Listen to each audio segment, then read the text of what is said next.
इस वीडियो में हम करेंगे क्लास 8 इंग्लिश का chapter 7 a visit to Cambridge के क्वेश्चन आंसर्स। तो सबसे पहले हम देख लेते हैं ये कॉम्प्रीहेंशन चेक क्वेश्चंस हैं। ये कॉम्प्रीहेंशन चेक क्वेश्चन जो हैं ये पेज नंबर 100 पर दिए हैं। ये वाले क्वेश्चंस हैं। विच इज़ द राइट सेंटेंस,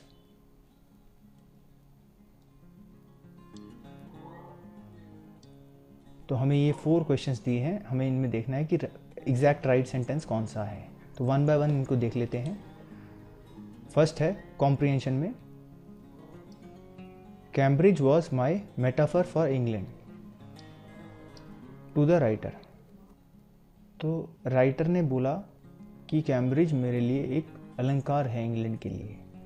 तो वो से क्या बताना चाहते हैं ये ऐसा हमें बताना है। First is Cambridge was a reputed university in England. तो कैम्ब्रिज एक बहुत ही मानी हुई यूनिवर्सिटी है इंग्लैंड की। सेकंड है England was famous for Cambridge. और थर्ड है Cambridge was the real England. तो जो राइटर हैं वो ऐसा बोल रहे हैं, उनके लिए मेटाफर ऑफ फॉर इंग्लैंड का मतलब है कि कैम्ब्रिज ही एक्चुअल इंग्लैंड है। उन्होंने इंग्लैंड जो उनके लिए जो, क्योंकि उन्होंने सिर्फ कैम्ब्रिज ज़्यादा देखा है, क्योंकि वो व्हीलचेयर पर रहते हैं, तो इसलिए उनको लगता था कि शायद कैम्ब्रिज ही, जो कैम्ब्रिज यूनिवर्सिटी है, वही असली इंग्लैंड है। सेकंड पार्ट देखते हैं इसका। सेकंड क्वेश्चन है which is the right sentence, the writer phoned Stephen Hawking's house. तो जो राइटर हैं उन्होंने स्टीफन हॉकिंस के घर पे फ़ोन किया। कैसे किया? फ्रॉम द नियर, फर्स्ट वाला है from the nearest phone booth, second है from outside a phone booth, और थर्ड है from inside a phone booth. तो राइटर जो थे वो राइटर व्हील चेयर पर थे। तो जब उनको स्टीफन हॉकिंस के घर पे फ़ोन करना था तो उन्होंने एक फ़ोन बूथ के बाहर बैठ करके कॉल किया, क्योंकि वो उनकी व्हील चेयर फ़ोन बूथ के अंदर नहीं जा सकती थी। तो ये सेकंड वाला आंसर सही है। Second answer is correct. तो इसका आंसर सेकंड है। आप देख सकते हैं the writer phone Stephen Hawking's house from outside a phone booth. तो ये सेकंड आंसर करेक्ट है। थर्ड वाला देखते हैं। थर्ड क्वेश्चन है every time he spoke to the scientist the writer felt guilty because. तो इसमें लिखा है कि जब जितनी बारी भी जो राइटर है उन्होंने साइंटिस्ट स्टीफन हॉकिंस से बात किया तो उनको बुरा लगा। गिल्टी का मतलब होता है बुरा लगना, अपने आप में बुरा लगना। क्यों लगा? क्योंकि पहले का है he was not sure what he wanted to ask, क्योंकि राइटर को ये नहीं समझ में आता था कि वो उनसे क्या पूछें। दूसरा है he forced the scientist to use his voice synthesiser. तो दूसरे में लिखा है कि क्योंकि जब वो राइटर उनसे कुछ क्वेश्चन पूछते थे तो जो स्टीफन हॉकिंस हैं, साइंटिस्ट हैं, उनको अपने वॉइस सिंथेसाइजर का बार बार यूज़ करना पड़ता था। और थर्ड है he was face to face with a legend. तो लेजेंड को कहते हैं बहुत महान व्यक्ति के लिए। तो क्योंकि वो एक बहुत ही महान व्यक्ति के सामने बैठे थे राइटर, इसलिए उनको बुरा लग रहा था। तो ये तीनों में से सेकंड करेक्ट है कि जब भी राइटर साइंटिस्ट जो स्टीफन हॉकिंस थे उनसे कोई सवाल पूछते थे स्टीफन हॉकिंस से राइटर, तो स्टीफन हॉकिंस को अपना वॉइस सिंथेसाइजर, जो उनकी आवाज़ की बोलने वाली मशीन है, उसको यूज़ करना पड़ता था मजबूरी में आंसर करने के लिए। तो इसलिए राइटर को अच्छा नहीं लग रहा था, बुरा लगता था। तो इसका आंसर यही है every time he spoke to the scientist the writer felt guilty because he forced the scientist to use his voice synthesiser. Next question देखते हैं। क्वेश्चन 4 का है I felt a huge relief in the possibilities of my body in the given context the highlighted words refer to। तो जो ये writer हैं उन्होंने जब स्टीफन हॉकिंस को देखा कि वो व्हील चेयर पर बैठे थे तो उन्होंने ये सोचा कि मैं भी व्हील चेयर पर हूँ और मैं भी ऐसा ही कर सकता हूँ, क्योंकि ये व्हील चेयर पर बैठे बैठे इतने महान वैज्ञानिक साइंटिस्ट बन गए हैं और इतना अच्छा इन्होंने काम किया है, तो मैं भी कुछ ना कुछ कर सकता हूँ। तो इसका क्या मतलब है? पॉसिबिलिटीज़ ऑफ माई बॉडी, यानी मेरी बॉडी बहुत कुछ कर सकती है। तो इसमें 3 आंसर दिए हैं। Shifting in the wheel chair, turning the wrist, standing up, walking, speaking, writing. तो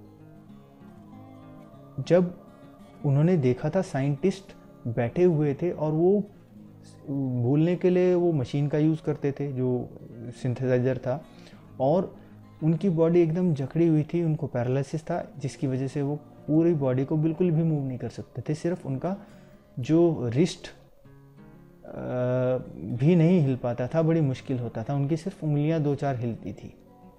तो इसकी वजह से उन्हें लगा कि व्हीलचेयर पे बैठे हुए सिर्फ अपनी उंगलियों से इतना कुछ कर सकते हैं, तो मैं तो बहुत कुछ कर सकता हूँ।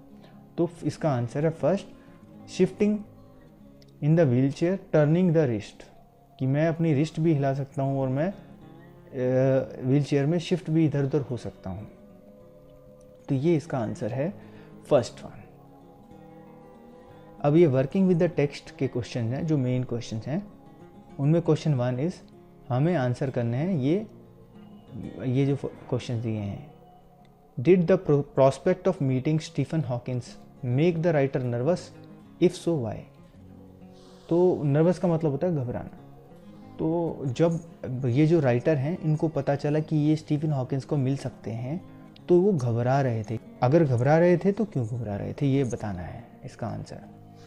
तो इसका आंसर है yes, the prospect of meeting Stephen Hawkins made the writer nervous because he was going to meet a great personality who had achieved greatness despite his disability. तो हाँ, वो जो लेखक थे, जो राइटर हैं, वो घबरा रहे थे क्योंकि उन्हें ऐसा लग रहा था कि वो एक बड़े वैज्ञानिक को मिलने जा रहे हैं जो बहुत ही बड़े वैज्ञानिक हैं और उन्होंने बहुत कुछ अचीव कर लिया है डिस्पाइट हिज डिसेबिलिटी। मतलब वो डिसेबिलिटी, उनको प्रॉब्लम होने के बावजूद भी उन्होंने इतना कुछ अचीव कर लिया है, इसलिए उनको नर्वस फील हो रहा था। It was a big moment and a great honour for the writer. और राइटर को ऐसे लग रहा था जैसे ये बहुत बड़ा, बिग मोमेंट का मतलब बहुत बड़ा एक मौका है और बहुत ऑनर का, बहुत इज्जत की बात है कि मैं एक ऐसे महान वैज्ञानिक को मिलने जा रहा हूँ। So he was nervous at the prospect of meeting Stephen Hawkins. तो इसलिए वो नर्वस थे स्टीफन हॉकिंस को मिलने की बात पर। सेकंड क्वेश्चन है, did he at the same time feel very excited, if so why. तो कि राइटर नर्वस तो फील कर ही रहे थे, क्या वो उनको बहुत उत्तेजित भी महसूस करते। एक्साइटेड का मतलब होता है उत्तेजित, मतलब उनको बहुत खुशी हो रही थी कि वो जा करके उनसे मिलें। तो क्या ऐसा था, अगर ऐसा था तो क्यों था।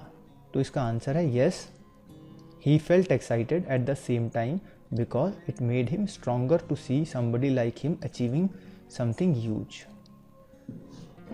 तो हाँ, राइटर जो है वो बहुत खुश महसूस हो रहे थे, उत्तेजित महसूस कर रहे थे अपने आप को, क्योंकि उन्हें उनसे मिलकर के ये लगा कि उनसे मिलने के लिए जब वो जा रहे थे तो उनको ये लगा कि ये कोई ऐसा इंसान जिसको दिक्कत है मेरी तरह, वो इतना अचीव कर सकता है। तो इसलिए उनको और मतलब उनको अंदर से मजबूती की फीलिंग आ रही थी कि हाँ, मतलब मैं भी ऐसा कुछ कर सकता हूँ।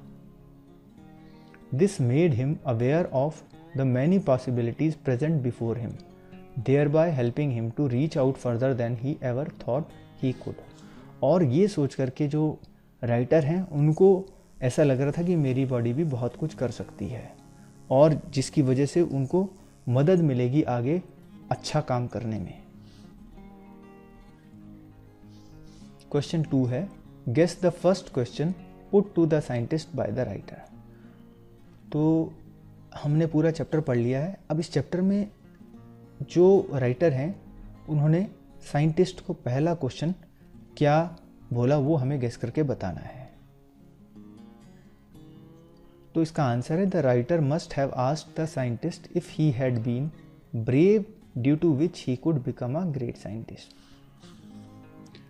तो राइटर ने हमारे हिसाब से, जब हमने चैप्टर पढ़ लिया उसके बाद हमें ये लगा है कि साइंटिस्ट ने उनसे पूछा होगा कि क्या वो बहुत बहादुर रहे जिसकी वजह से वो एक ग्रेट साइंटिस्ट बन गए। उनकी प्रॉब्लम्स के बावजूद वो इतने बड़े वैज्ञानिक बन गए। तो क्या वो बहादुर थे क्या बहुत अंदर से। तो ये क्वेश्चन राइटर ने पूछा होगा शायद वैज्ञानिक से, जो साइंटिस्ट हैं उनसे।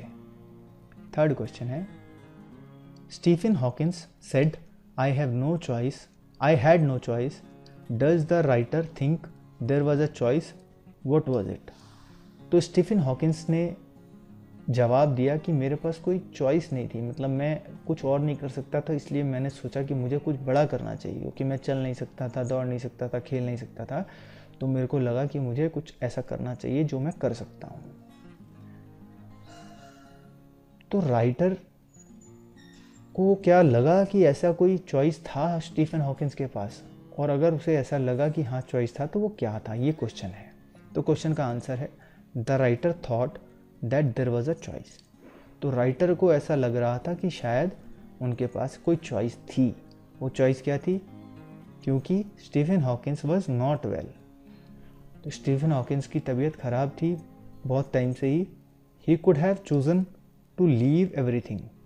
तो अगर वो चाहते तो वो सब छोड़ देते और and be sad and depressed, और दुखी रहते और परेशान रहते और डिप्रेशन में चले जाते, क्योंकि वो उनकी तबीयत ख़राब थी। तो उनके पास ये चॉइस थी कि वो बीमार हो सकते थे, वो दुखी रहते और डिप्रेशन में चले जाते। However he chose to live creatively and pursue his dreams despite knowing that he was disabled and on wheel chair.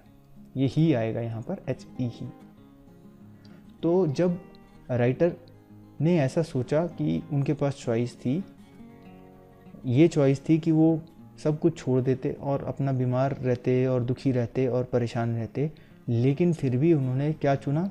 उन्होंने चुना कि वो अपने सपनों को जिएंगे, कैसे भी जिएंगे, अपने ड्रीम्स को पूरा करने की कोशिश करेंगे, और चाहे उनकी बॉडी कैसी भी हो, चाहे वो व्हील चेयर पर हो, लेकिन वो अपने सपनों को पूरा करेंगे। तो ये इसका आंसर है।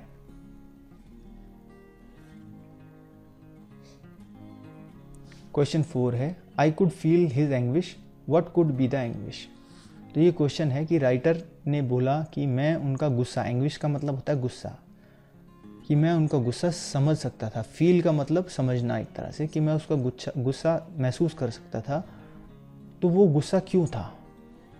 राइटर ने बोला कि स्टीफन हॉकिंस का गुस्सा मैं समझ सकता था, तो वो स्टीफन हॉकिंस को गुस्सा क्यों होता था? तो उसका आंसर है Stephen Hawking's mind was active with many thoughts that he wanted to express. तो जो स्टीफन हॉकिंस वैज्ञानिक थे, उनका दिमाग बहुत एक्टिव था। माइंड वॉज एक्टिव का मतलब है दिमाग बहुत एक्टिव था, और उनके दिमाग में बहुत सारे विचार आते थे। थॉट्स का मतलब होता है विचार आना। तो उनके दिमाग में बहुत सारे विचार आते थे और वो उनको एक्सप्रेस करना चाहते थे, यानी दूसरों को बताना चाहते थे वो विचार। लेकिन क्योंकि however he was not able to speak and a machine was speaking for whatever he used to punch, his thoughts came out in phrases without reflecting his feelings or emotions. तो however का मतलब है लेकिन फिर भी, क्योंकि उनके पास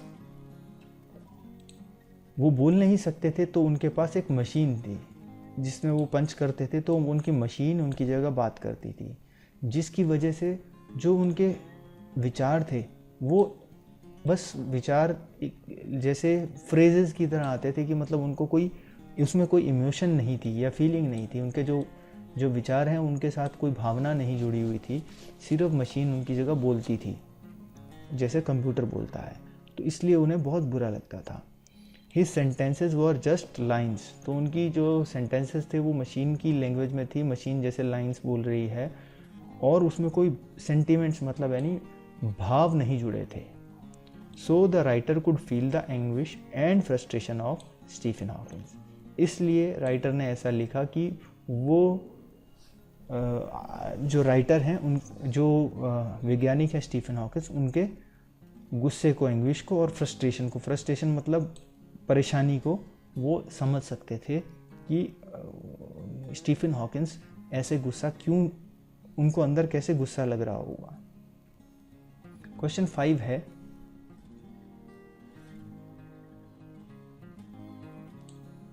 5 है what endeared the scientist to the writer so that he said he was looking at one of the most beautiful man in the world. Endeared का मतलब है कोई बात अच्छी लगना, यानी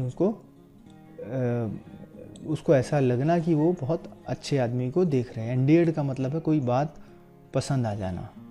तो what endeared the scientist to the writer so that he said he was looking at one of the most beautiful men in the world? कि राइटर को ऐसा क्या चीज़ साइंटिस्ट में अच्छी लगी, वो स्टीफन हॉकिंस में अच्छी लगी, जिसकी वजह से उन्होंने ऐसा बोला कि वो एक बहुत ही विश्व के सबसे सुंदर इंसान को देख रहे हैं। Most beautiful man in the world का मतलब है, one of the most beautiful man in the का मतलब है, इन द वर्ल्ड का मतलब है कि संसार में सबसे जो खूबसूरत आदमियों में से एक इंसान को वो देख रहे हैं राइटर। तो हमें ये बताना है कि उनको क्या ऐसी बात लगी है जिसकी वजह से उन्होंने ऐसा कहा साइंटिस्ट के बारे में। तो इसका आंसर है, the writer asked Stephen Hawkins if he found it annoying that someone like him came and disturbed him in his work। तो राइटर जब स्टीफन हॉकिंस से मिलने गए थे तो उन्होंने स्टीफन हॉकिंस से एक क्वेश्चन पूछा कि क्या उनको बुरा लगता है, annoying का मतलब होता है बुरा लगना, क्या उनको बुरा लगता है जब कोई उनके पास आता है और उनको उनके काम में डिस्टर्ब करता है, जैसे कि राइटर आए थे।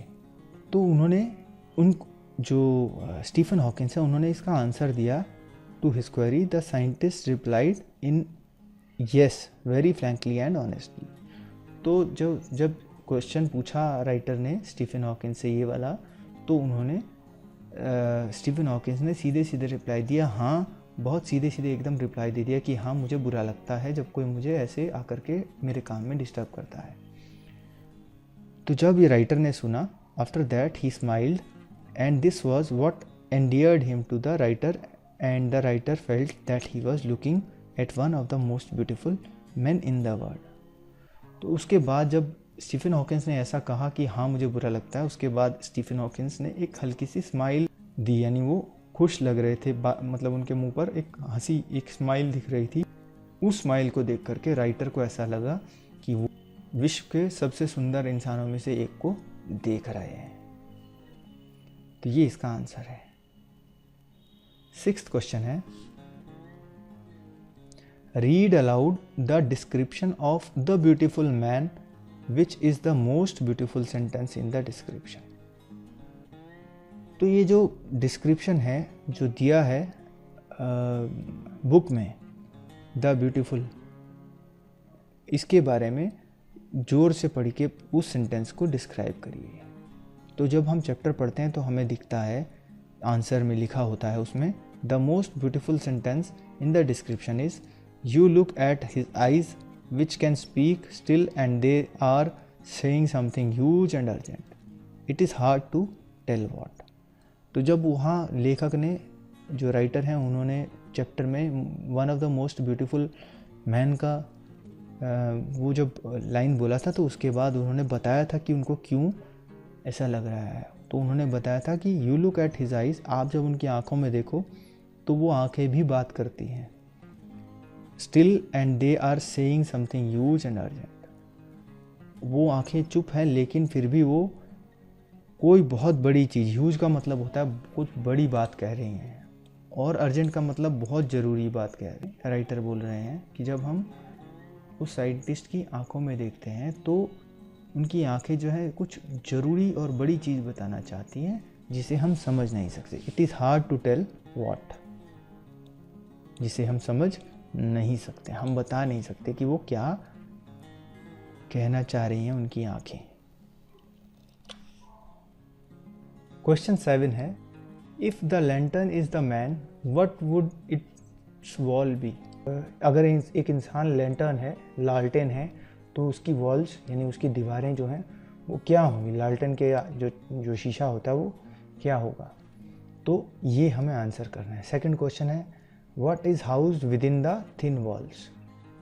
तो जो वैज्ञानिक हैं स्टीफन हॉकिंस, उनकी बॉडी एक थिन वॉल की तरह, पतली दीवार की तरह है, उसके अंदर क्या है, housed within the thin wall, what is housed within the thin wall. And third question है, what general conclusions does the writer draw from this comparison.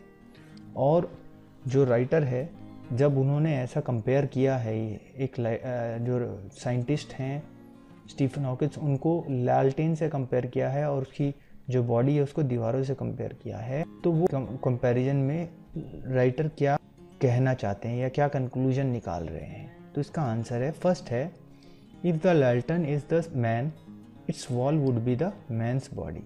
तो अगर लालटेन एक इंसान है तो वो लालटेन की जो कांच की दीवार होती है, जो लालटेन के चारों तरफ कांच होता है, वो उस इंसान की बॉडी होती है, ऐसा राइटर ने लिखा है। सेकंड क्वेश्चन है, what is housed within the thin wall. तो वो जो थिन वॉल है, जो साइंटिस्ट है स्टीफन हॉकिंस, उनकी जो बॉडी है उसको थिन वॉल बोला है राइटर ने। तो उसके अंदर क्या है? तो उसके अंदर है, द इनकैंडिसेंस और the inner glow of the man is housed within the thin wall. Incandescence का मतलब होता है कि बहुत सारा उजाला, और इनर ग्लो यानी अंदर से उसकी जो चमक है। इनकैंडिसेंस का मतलब है चमक या उजाला। तो जो स्टीफन हॉकिंस है, उनकी बॉडी के अंदर, चाहे उनकी बॉडी पतली दीवार की तरह है, लेकिन उनके अंदर बहुत उजाला है। उजाला किस चीज़ का है? ज्ञान का, प्रकाश का उजाला है। यानी उनको बहुत सारा ज्ञान है, उनको बहुत सारी नॉलेज है, जो उनकी बॉडी में प्रॉब्लम्स होने के बाद भी उनके अंदर जो है बहुत ज्ञान है, बहुत नॉलेज है। थर्ड है, what general conclusion does the writer draw from the comparison. तो जो ये राइटर ने कंपैरिजन किया है, जो साइंटिस्ट हैं उनका लालटेन से कंपैरिजन किया है, तो वो क्या बताना चाह रहे हैं? तो उसका आंसर है, the conclusion that the writer Drew from his comparison was that the body is just like a shadow. तो राइटर ये बताना चाहते हैं ये कंपैरिजन करके कि जो हमारा शरीर होता है वो एक परछाई की तरह है। शरीर इम्पॉर्टेंट नहीं है, उसके अंदर जो आत्मा है या जो उनका दिल है वो कैसा है, वो कैसे हैं अंदर से, ये बहुत ज़रूरी है। और उन्होंने आगे लिखा है, it is just an accessory, कि जो बॉडी है वो एक तरह का, जैसे हम कोई चीज़ पहनते हैं वैसी चीज़ है। एक्सेसरी मतलब कोई चीज़ जो बाहर पहनी जाती है, जैसे कि घड़ी हो गई या ऐसी चीज़। तो वो राइटर कह रहे हैं कि जो हमारी बॉडी है वो सिर्फ एक परछाई की तरह है, या फिर वो पहनने की चीज़ की तरह है। It is the soul that matters. तो ये जो हमारी आत्मा होती है, सोल का मीनिंग होता है आत्मा। तो जो हमारी आत्मा है वो बहुत इम्पॉर्टेंट है। वो कैसी है? Each individual is what he is from his heart and soul and not what the body is. हर एक इंसान, राइटर आगे कह रहे हैं, हर एक इंसान जो अपने दिल से और अपनी आत्मा से और अपने दिमाग से है वही एक्चुअल है, और बाकी सब, उसकी बॉडी जो है वो इतनी ज़रूरी नहीं है, वो सच नहीं है, उसकी बॉडी सच नहीं है, बल्कि उसकी हार्ट एंड सोल यानी दिल और आत्मा बहुत इम्पॉर्टेंट है। नेक्स्ट क्वेश्चन है question 8, what is the scientist message for the disabled. तो राइटर जब साइंटिस्ट से बात करते हैं, यानी कि स्टीफन हॉकिंस से पूछते हैं कि आप डिसेबल्ड लोगों के लिए, यानी जिनको दिक्कत है कोई बॉडी में, उनके लिए आप क्या संदेश देना चाहते हैं। तो राइटर ने जब उनसे पूछा तो उन्होंने ये आंसर दिया, the scientist message for disabled was that they should concentrate on what they are good at. तो साइंटिस्ट जो स्टीफन हॉकिंस हैं, उन्होंने ये संदेश दिया है डिसेबल्ड लोगों के लिए कि जिनकी बॉडी में कोई दिक्कत है, तो उन लोगों को सिर्फ अपनी उसी चीज़ पे कंसंट्रेट करना चाहिए। कंसंट्रेट मतलब सिर्फ उसी चीज़ पे ज़्यादा ध्यान देना चाहिए जो वो अच्छे से कर सकते हैं। What they are good at का मतलब है जो अच्छे से कर सकते हैं। तो जो स्टीफन हॉकिंस हैं साइंटिस्ट, उन्होंने ये संदेश दिया है डिसेबल्ड लोगों के लिए जिनको दिक्कत होती है कोई बॉडी में, कि वो सिर्फ जो काम को अच्छे से कर सकते हैं उसी पर ध्यान दें, उसको अच्छे से करने की कोशिश करें, बाकी सब काम को नहीं करें।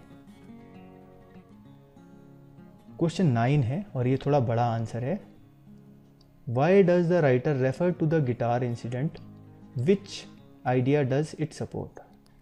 तो जो राइटर हैं वो गिटार के बारे में उन्होंने क्या बात करी, इंसिडेंट जो गिटार का इंसिडेंट है उसके बारे में उन्होंने क्या बोला है, और वो क्या बताना चाहते हैं गिटार की बात करके। तो इसका आंसर है, when Stephen Hawkins said that things such as disabled Olympics were a waste of time, जब स्टीफन हॉकिंस जो वैज्ञानिक थे उन्होंने कहा कि जैसे डिसेबल्ड ओलंपिक्स होता है वो ऐसी चीज़ें वेस्ट ऑफ टाइम है, यानी कि किसी काम की नहीं है डिसेबल्ड लोगों के लिए। तो the writer agreed with him and referred the guitar incident. तब राइटर ने उनकी बात से सहमति दिखाते हुए ये बोला कि मैंने भी एक बार गिटार सीखने की कोशिश की थी। When the writer try to learn Spanish guitar as a child, जब बच्चा थे वो राइटर तो उन्होंने भी एक बार स्पेनिश गिटार सीखने की कोशिश की थी, but he could not learn it and he happily unstringed the guitar. और क्योंकि वो सीख नहीं पा रहे थे उन्होंने खुशी खुशी अपना जो गिटार है उसकी जो तारें हैं निकाल दी, क्योंकि वो सीख नहीं पा रहे थे बिकॉज उनको दिक्कत थी बॉडी में। This supports the idea of Stephen Hawkins that the disabled should concentrate what they are good at and they should not waste time on other thing. तो ये जो स्टीफन हॉकिंस ने बात कही थी कि जो डिसेबल्ड लोग हैं जिनको बॉडी में कोई उनको किसी ऐसी चीज़ पर कॉन्सेंट्रेट करना चाहिए, यानी उनको ध्यान लगाना चाहिए जिसमें वो बहुत अच्छे हैं। तो उसके लिए राइटर ने बताया कि मैं गिटार सीखना चाहता था बचपन में, लेकिन मैं सीख नहीं पाया, तो मैंने उनकी जो गिटार की तारें होती हैं वो निकाल दी थी क्योंकि मैं सीख नहीं पा रहा था। तो ये इस क्वेश्चन का आंसर है। क्वेश्चन 10 है, ये भी एक लंबा आंसर है। The writer expresses his great gratitude to Stephen Hawkins, what is the gratitude for. तो जो राइटर हैं उन्होंने ग्रेटिट्यूड का मतलब होता है कृतज्ञता, मतलब अपनी तरफ से उनको थैंक यू बोला। Expresses his gratitude to Stephen Hawkins, Stephen Hawkins को राइटर ने अपनी तरफ से कृतज्ञता क्यों जताई। एक्सप्रेस का मतलब जताना, बताना कि मैं आपके प्रति कृतज्ञ हूँ या मैं आपसे बहुत थैंक यू बोलना चाहता हूँ। तो ये जो उन्होंने कृतज्ञता थी, ये कृतज्ञता क्यों दिखाई राइटर ने वो स्टीफन हॉकिंस को। तो इसका आंसर है the writer expressed his gratitude to Stephen Hawkins because he has been an inspiration for him. तो राइटर ने स्टीफन हॉकिंस को अपनी कृतज्ञता यानी ग्रेटिट्यूड इसलिए दिखाया, थैंक यू इसलिए बोला, क्योंकि वो जो स्टीफन हॉकिंस है वो हमेशा उनके लिए प्रेरणा रहे। इंस्पिरेशन का मतलब है प्रेरणा का स्रोत होना, यानी वो स्टीफन हॉकिंस को देख करके उनको प्रेरणा मिलती थी, उनको लगता था कि मैं भी कुछ अच्छा काम कर सकूं। He saw him as the embodiment of his bravest self and he felt that he was also moving towards that. वो जो राइटर है वो स्टीफन हॉकिंस की तरह बनना चाहते थे और उनकी तरह बनने की तरफ बढ़ रहे थे। That is why he expressed his greatest gratitude to him as he had made him realise what great heights one can reach despite all the problem. वो राइटर को स्टीफन हॉकिंस की जो जर्नी थी या उन्होंने जो भी अचीव किया उनकी लाइफ में स्टीफन हॉकिंस ने, उसको देख के प्रेरणा मिलती थी और उन्हें राइटर को ऐसा रियलाइज़ होने लगा, यानी उसको महसूस होने लगा कि वो भी ग्रेट हाइट्स रीच कर सकता है, यानी बहुत ऊंचा पहुंच सकता है, बहुत कुछ कर सकता है लाइफ में, चाहे जितनी भी प्रॉब्लम हो, डिस्पाइट ऑल द प्रॉब्लम्स। तो राइटर को बेसिकली उनसे प्रेरणा मिलती थी स्टीफन हॉकिंस से, और उन्हें जो स्टीफन हॉकिंस को देख करके ऐसा लगता था कि उन्हें भी स्टीफन हॉकिंस की तरह ब्रेव होना चाहिए और बहुत बड़े काम करने चाहिए, चाहे उनको कुछ भी प्रॉब्लम हो। तो ये नटशेल में इसका मीनिंग है। इसलिए जो राइटर हैं उन्होंने स्टीफन हॉकिंस के प्रति कृतज्ञता दिखाई। ग्रेटिट्यूड का मतलब होता है कृतज्ञता। क्वेश्चन 11 है, complete the following sentences taking their appropriate parts from both the boxes below. तो ये क्वेश्चन 11 में हमें दिया गया है, ये 5 सेंटेंसेस दिए हैं, 1, 2, 3, 4 एंड 5, और ये सेंटेंसेस पूरे सेंटेंसेस नहीं हैं, ये आधे सेंटेंसेस हैं, और ये डैश इसलिए लगा रखे हैं कि हमें इनको पूरा करना है। और नीचे हमें ये 2 बॉक्स दिए हैं, बॉक्स ए और बॉक्स बी। इन दोनों बॉक्सेस से हमें कुछ कुछ सेंटेंस का हिस्सा, कोई पार्ट लेना है और उसको हमें यहाँ पर जोड़ देना है और सेंटेंस को पूरा करना है। तो जैसे फर्स्ट है, there was his assistant on the line. तो ये तब बात चल रही है कि जब स्टीफन हॉकिंस को राइटर ने घर पे फ़ोन किया तो उनके असिस्टेंट ने फ़ोन उठाया। तो आगे क्या हुआ वो लिखा है आगे इसमें, tapping at a little switch in his hand and I told him that there are people as if you have a courage account and they are saying something huge and urgent. तो इसमें है and I told him कि उनका assistant online पर था और मैंने उनको कहा, एंड आई टोल्ड हिम, ये फर्स्ट सेंटेंस का आंसर होना चाहिए ए में। और ऐसे ही बी में देखेंगे तो बी में है trying to find the words on his computer I had come in a wheel chair from India. तो ये करेक्ट है, ये भी। अब ये पूरा सेंटेंस बन जाता है कि मैंने जब स्टीफन हॉकिंस के घर पे फ़ोन किया तो उनके असिस्टेंट ने उठाया और मैंने उनको कहा कि मैं इंडिया से व्हील चेयर पर आया हूँ। तो ये कंप्लीट सेंटेंस है, ये आप देख सकते हैं। There was his assistant on the line and I told him I had come in a wheel chair from India. तो ये करेक्ट सेंटेंस है। सेकेंड सेंटेंस ऐसे ही देख लेते हैं। सेकेंड सेंटेंस है you get fed up with people asking you to be brave. तो जो राइटर हैं वो ये कहना चाहते हैं कि हम थक जाते हैं जब लोग हमें कहते हैं कि हम बहादुर बने।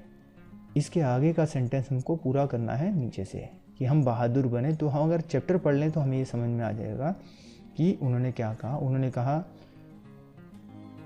As if you have a courage account. ये सेकंड वाले का आंसर है। इसका मतलब है कि जब लोग मुझे कहते हैं कि मुझे बहादुर होना चाहिए तो कि ऐसे लगता है कि जैसे मेरे पास एक बहादुरी का अकाउंट हो बैंक में और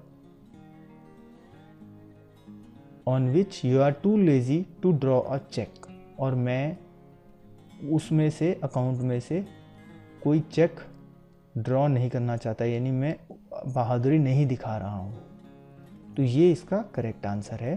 तो हम देखेंगे सेकंड का आंसर है, ये सेकंड है, सॉरी ये थर्ड नहीं है, सेकंड है। You get fed up with people asking you to be brave as if you have a courage account on which you are too lazy to draw a cheque. तो ये correct answer है। अब third देख लेते हैं हम। Third है there he was. तो देयर ही वॉज के आगे कि वो वहाँ थे, tapping at a little switch in his hand, कि वो अपने उनके हाथ में जो स्विच था, जो स्टीफन हॉकिंस हैं, जब वो अपनी मशीन को बताते थे कि क्या बोलना है, तो उनके हाथ में एक स्विच था और उस पर वो टैप कर रहे थे, यानी कि रहे थे। टैपिंग का मतलब होता है उस पर टक टक करना। Trying to find words on his computer, कि वो वर्ड्स ढूंढने की कोशिश कर रहे थे, टैपिंग करके, जो टैप कर रहे थे ठक ठक करके अपने कंप्यूटर पर। अब जो उनकी मशीन थी जिससे वो बोलते थे उस पर वर्ड्स ढूंढने की कोशिश कर रहे थे। तो ये कंप्लीट है कि स्टीफन हॉकिंस को जब वो मिले तो वो अपने कंप्यूटर के ऊपर टप टप कर रहे थे, स्विच के साथ, जो उनके हाथ में स्विच था कंप्यूटर का उसके ऊपर टक टक कर रहे थे। और क्योंकि वो बोल नहीं सकते थे इसलिए कंप्यूटर के ऊपर वो वर्ड्स ढूंढने की कोशिश कर रहे थे ताकि वो मशीन, जो कंप्यूटर है, वो बोल सके कि वो क्या कहना चाहते हैं। तो ये थर्ड का आंसर है।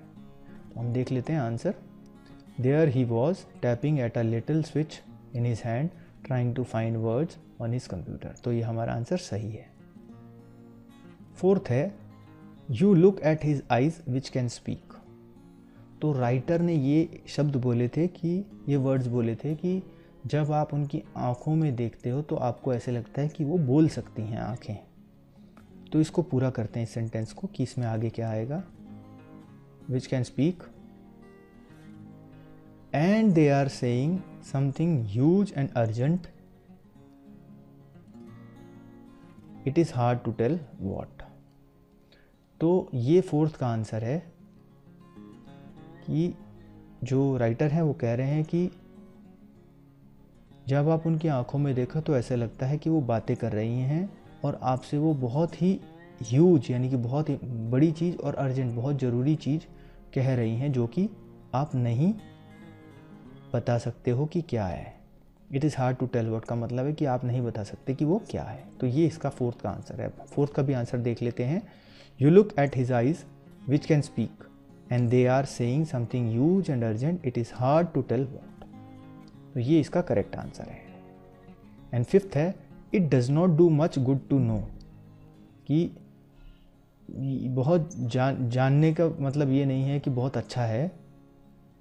That there are people smiling with admiration to see you breathing still. तो ये जो राइटर है वो ये कह रहे हैं कि मुझे अच्छा नहीं लगता है, ऐसे लोग हैं दुनिया में, ये 5th का आंसर है, जो कि मुझे देख करके एडमायर करते हैं और खुश होते हैं और ये देखते हैं कि मैं अभी भी ज़िंदा हूँ। तो ये इसका करेक्ट आंसर है, इसको हम 5th मार्क कर देंगे। तो इस तरह से ये हमारा क्वेश्चन कंप्लीट हो। वर्किंग विद द लैंग्वेज में अब हम क्वेश्चन आंसर्स देखेंगे। क्वेश्चन 1 है, fill in the blanks in the sentences below using the appropriate forms of words given in the following box. तो ये हमको कुछ वर्ड्स दिए हैं, तो इनको इसकी अप्रोप्रिएट फॉर्म में लगाना है और फिर यूज़ करना है। फर्स्ट है, I met a dash from an antique land. तो guide, succeed, share, travel, pale, draw और ट्रू ये वर्ड दिए हैं। तो I met a traveller from an antique word, यानी एक एंटीक लैंड। एंटीक लैंड का मतलब होता है जो एक बहुत पुरानी जगह है, तो वो उसको एंटीक बोलते हैं। तो ट्रैवलर, तो यहाँ पर आ जाएगा ट्रैवलर, ट्रैवल की जगह आ जाएगा ट्रैवलर। तो यहाँ पर हम ट्रैवलर लिख लेते हैं पहले, ट्रैवलर, TRAVELLER। और जो सेकंड है, I need a special dash in mathematics, I can't count the number of times I have failed in the subject. तो ये जो बच्चा है ये कह रहा है कि मुझे मैथमेटिक्स में स्पेशल कुछ चाहिए। तो वो क्या हो सकता है, गाइडेंस, सक्सेस, चेयर, पेल, ड्रॉ, ट्रू। तो हो सकता है गाइडेंस। तो हम लिख सकते हैं GUIDANCE, गाइडेंस। तो हमें वो बच्चा कह रहा है कि मुझे स्पेशल गाइडेंस चाहिए मैथ्स में, क्योंकि मैं उसमें कई बार फेल हो चुका हूँ। थर्ड है, the guide called Stephen Hawkins a worthy dash of Isaac Newton. तो हमने चैप्टर जब पढ़ा था तो उसमें हमने पढ़ा था कि वर्दी dash of Isaac Newton. Isaac Newton का क्या, आइजक न्यूटन के बाद जो उनकी कुर्सी पे बैठ रहा था उसको हम सक्सेसर बोलते हैं। तो ये सक्सीड से सक्सेसर बना है, तो USUCCESSOR। फोर्थ है, his other problems dash into insignificance beside this unforeseen mishap. तो अनफॉर्सीन मिशैप का मतलब होता है, अनफॉर्सीन का मतलब होता है जो कभी सोचा नहीं, कभी जिसके बारे में सोचा नहीं, और मिशैप का मतलब वैसी दुर्घटना। तो जिसके बारे में सोचा नहीं वैसी दुर्घटना। बिसाइड का मतलब होता है कि साथ अगर हम रख दें। इनसिग्निफिकेंस का मतलब छोटी प्रॉब्लम्स, छोटी जो प्रॉब्लम्स हैं, अगर उसकी छोटी प्रॉब्लम्स को उसकी जो ये अब दुर्घटना हुई है, जो उसकी बड़ी दुर्घटना हुई है, उसके सामने रख दे तो वो कुछ भी नहीं है, तुच्छ भी नहीं है, या पीली पड़ गई। तो पेल होता है PALE, पेल। तो ये पेल यहाँ पर आ सकता है, तो हम लिख सकते हैं पेल्ड, PALED। यानी उसकी जो छोटी मोटी समस्याएं थी, इनसिग्निफिकेंस मतलब छोटी मोटी समस्याएं थी, प्रॉब्लम्स थी, वो उसकी जो बड़ी दुर्घटना हुई जिसके बारे में सोच नहीं सकते, उसके सामने पीली पड़ गई या छोटी पड़ गई। फिफ्थ है, the meeting was dash by the youngest member of the board. तो जो मीटिंग की अध्यक्षता की है या मीटिंग को जो चेयर किया है वो सबसे छोटे, सबसे यंगेस्ट यानी सबसे छोटे मेंबर ने बोर्ड की मीटिंग की अध्यक्षता की या चेयर्ड किया। तो उसमें चेयर की जगह चेयर्ड आ जाएगा, चेयर्ड। तो CHAIRED,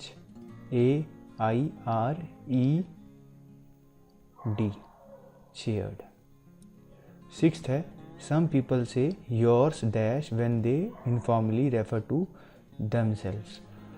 तो इसका मतलब है कि जब कुछ लोग अपने बारे में बात कर रहे होते हैं तो वो अपने आप को कैसे कहते हैं, योर्स एक शब्द होता है ट्रूली, तो यहाँ पर दिया है ट्रू, तो ट्रू का ट्रूली बन जाता है, तो योर्स ट्रूली, TRULY, ट्रू से ट्रूली बन गया।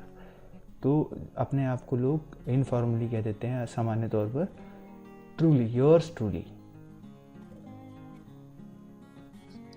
आई wish it had been a dash match, we would have been spared the noise of celebration at least. तो मैं चाहता था कि ये मैच कम से कम डैश हो जाए, डैश मतलब या तो ड्रॉ हो जाए या हम जीत जाएं, ऐसा कुछ। We would have been spared the noise of celebrations. तो अगर ये मैच हम जीत जाते या ड्रॉ हो जाता तो हम ये जो सेलिब्रेशन है जो हमारी विपक्षी टीम कर रही है इससे बच जाते। तो यहाँ पर हम देखते हैं कि क्या वर्ड रह गया। वर्ड रह गया यहाँ पर ड्रॉ। तो ड्रॉ सक्सीड हो गया, गाइड हो गया, अब ड्रॉ रह गया। तो ड्रॉ से बन जाता है ड्रॉन, DRAWN, DRAWN। तो ये ड्रॉन वर्ड है, इसका मतलब होता है कि मैच ड्रॉ हो जाए। अगर मैच ड्रॉ हो जाता तो हम जो ये टीम सेलिब्रेट कर रही है, विपक्षी टीम, हमारी जो दूसरी टीम थी, वो उस सेलिब्रेशन को देखने से हम बच जाते। तो हम आंसर देख सकते हैं। फर्स्ट का ट्रैवलर है, सेकंड का गाइडेंस है, थर्ड का सक्सेसर है, फोर्थ का पेल्ड है, फिफ्थ का चेयर्ड और सिक्स्थ का योर्स ट्रूली एंड सेवन्थ का ड्रॉन। नेक्स्ट क्वेश्चन है क्वेश्चन 2, मेक 6 फ्रेजेस। ये हमको फ्रेजेस बनाने हैं कुछ using the words given in the box. तो ये हमें जो वर्ड्स दिए हैं बॉक्स में, इन वर्ड्स को लेके हमें फ्रेजेस बनाने हैं। फ्रेज का मतलब होता है वाक्यांश, यानी कि जो वाक्यों के अंदर यूज़ होते हैं फ्रेज सेंटेंसेस में, वो बनाना है। जैसे कि reading session, reading session, read से रीडिंग हो गया, सेशन तो ऐसे आ गया। ऐसे स्माइल का स्माइलिंग फेस, रिवॉल्व का रिवॉल्विंग चेयर, वॉक का वॉकिंग टूर, यानी मतलब वॉक करके जाते हैं जो टूर करने के लिए, वॉकिंग टूर हो जाता है, यानी घूमने के लिए जब जाते हैं तो वॉक करके, उसको वॉकिंग टूर बोल दिया। डांसिंग डॉल यानी नाचने वाली गुड़िया, विनिंग चांस यानी जीतने का चांस। तो ये हैं इसके answers, reading session, smiling face, revolving chair, walking tour, dancing doll and winning chance. तो क्वेश्चन 3 है, यूज़ ऑल और बोथ इन द ब्लैंक्स। तो हमें जो ये ब्लैंक्स दिए हैं इसमें या तो ऑल भरना है या बोथ यूज़ करना है। तो ये हमको सेंटेंसेस दिए हैं, इसमें ब्लैंक्स में हमें ऑल या बोथ का यूज़ करना है। ऑल का मतलब होता है, पहले हम बोथ का मीनिंग लेते हैं। बोथ का मीनिंग होता है दो लोग जब होते हैं तब हम उनके बारे में जब बोलते हैं तो बोथ लगाते हैं, और 2 से ज़्यादा होते हैं तो हम ऑल लगाते हैं। जैसे कि फर्स्ट में ही हैज़ 2 ब्रदर्स, तो 2 ब्रदर्स हैं, 2 हैं, तो क्या आना चाहिए, बोथ। डैश आर लायर्स, उसके 2 भाई हैं, दोनों लायर हैं, दोनों के लिए क्या आएगा, both, BOTH, both are liars. Second है, मोर देन 10 पर्सन्स कॉल्ड, यानी 10 लोगों से ज़्यादा लोगों ने कॉल किया आज। All of them wanted to see you, क्योंकि 10 हैं, 2 से ऊपर हैं तो हम ऑल लिख सकते हैं, ALL ऑल। थर्ड है, they dash cheer the team, तो दे बहुत सारे होंगे जिसके कारण हम दे बोल रहे हैं, तो दे ऑल। यहाँ पर बोथ भी आ सकता था, लेकिन हमें पता होना चाहिए कि वो 2 हैं। अगर यहाँ दे है, दे का मतलब है ज़्यादा लोग, तो ज़्यादा हम ये मान सकते हैं कि 2 से भी ज़्यादा होंगे, इसलिए हम they all cheer the team लिख दिया कि सब लोगों ने टीम की प्रशंसा कर रहे थे, टीम को मोटिवेट कर रहे थे। फोर्थ है, dash her parents are teachers, तो पेरेंट्स कितने होते हैं, किसी के पेरेंट्स 2 होते हैं, मम्मी और पापा दोनों मिलके 2 हो जाते हैं, तो वो दोनों पेरेंट्स टीचर थे, उसके दोनों पेरेंट्स टीचर थे, तो हम क्या लिखेंगे, both her parents are teachers. Fifth है, how much have you got, give me dash of it, आपके पास कितना है मुझे दे दो। तो इसमें तो संख्या नंबर नहीं है, इसमें क्या है, ये कितना है। तो कितना जब क्वांटिटी की बात होती है तो हम ऑल बोल देते हैं, या फिर हम कोई पार्ट बताते हैं, तो हम यहाँ लिखेंगे, क्योंकि हमें 2 चीज़ों में बताना है। बोथ तो यहाँ आ नहीं सकता क्योंकि यहाँ पर 2 कुछ नहीं, नंबर नहीं है, यहाँ पर है क्वांटिटी की कितना है, तो यहाँ पर भी ऑल आ जाएगा। Give me all of it, यानी तुम्हारे पास कितना है मुझे सब दे दो। तो ये आंसर है, he has 2 brothers, both are lawyers, more than 10 persons called, all of them wanted to see you। Third है, they all cheered the team। Fourth है, both her parents are teachers। And fifth है, how much have you got, give me all of it. अब question 4 है, complete each sentence using the right form of the adjective given in the brackets. तो ये brackets में हमको adjectives दिए हैं, तो इसकी जो फॉर्म्स होती हैं वो हमें करेक्ट फॉर्म यूज़ करनी है जो कि सही है सेंटेंस के हिसाब से। तो इसमें देख सकते हैं, my friend has one of the dash cars on the road. मेरे दोस्त के पास सबसे तेज़ चलने वाली कारों में से एक कार है। फास्ट का हो जाता है, तेज़ को हम फास्टेस्ट बोलते हैं, फास्टेस्ट यानी सबसे तेज़ चलने वाली। फास्ट का मतलब है तेज़ और फास्टेस्ट का मतलब है सबसे तेज़। तो यहाँ पर हमने फास्टेस्ट लिख दिया है। सेकंड है, this is the dash story I have ever red interesting. तो इंटरेस्टिंग को अगर हम उसकी फॉर्म देखें तो इसकी फॉर्म होगी मोस्ट इंटरेस्टिंग, सबसे ज़्यादा इंटरेस्टिंग स्टोरी जो मैंने कभी सुनी। ये इंटरेस्टिंग का मतलब है रोचक यानी रोमांचक, लेकिन सबसे रोमांचक को हम लिखते हैं मोस्ट, तो हम लिखेंगे मोस्ट इंटरेस्टिंग।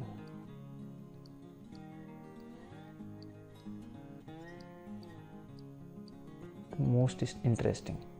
थर्ड है, what you are doing now is dash than what you did yesterday. तो इसमें हम कंपेयर कर रहे हैं, तो जब हम कंपेयर करते हैं, यहाँ इजी लिखा है, तो जब हम कंपैरिजन करते हैं तो इसकी सेकंड फॉर्म आती है, तो इजी की जगह ईजियर हो जाएगा। कि आप जो कर रहे हो आज वो कल से आसान है, तो कल से आसान के लिए हम सेकंड फॉर्म लगा देंगे एडजेक्टिव के साथ, ईजियर लगा देंगे। ईजिएस्ट नहीं लगाएंगे क्योंकि वो सबसे आसान हो जाता है। ऐसे ही Ramesh and his wife are both dash. तो रमेश और उसकी वाइफ दोनों छोटे हैं, तो सबसे छोटे तो नहीं है, यहाँ कुछ ऐसा नहीं दिया है, ना कंपैरिजन हो रहा है, तो यहाँ पर शॉर्ट ही रहेगा। और फिफ्थ है, he arrived dash as usual even the chief guest came dash than he did.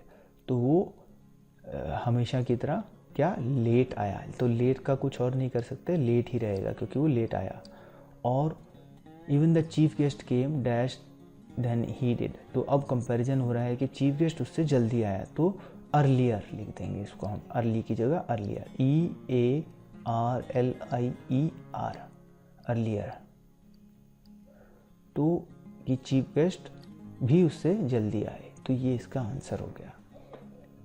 तो इसके आंसर्स हम देख सकते हैं, my friend has one of the fastest cars on the road.